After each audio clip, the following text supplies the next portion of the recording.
Easier said than done. Now, that is a consistent theme. Congressman Jodey Arrington, Republican of Texas, joins us right now. What does your gut tell you on this, Congressman? Nancy Pelosi wants to keep the House in session because she thinks a deal could be had. But where does all of this stand?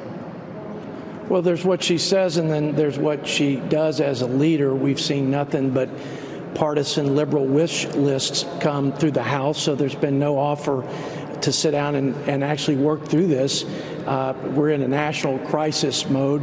Traditionally, we come together and work through these things. So I find it highly unlikely with the environment that she's created that we'll get anything done, unfortunately. Although I would say there's a lot of money that's already out there, hundreds of billions of dollars.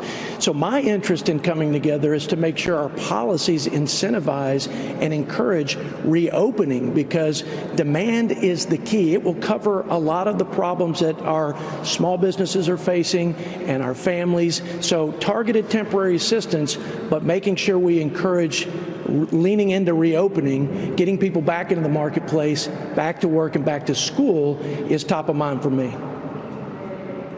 You know, Congressman, there's this problem solvers group that you know, kind of meets in the middle, I think, on this. Whether 1.5 or 1.75 trillion is meeting in a middle, I don't know.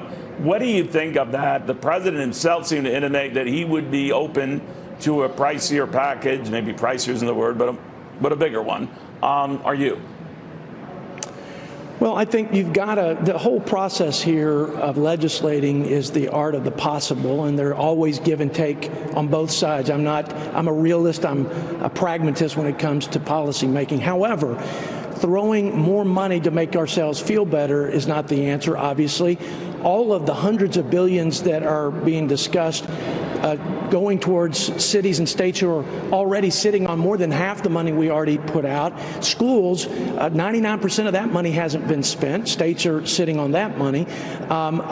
Look, I think we've got to be responsible. It's not like there's no consequence to overspending here. We're now at a debt that is the size of our economy, and there is a consequence for future generations. We've got to balance all of it.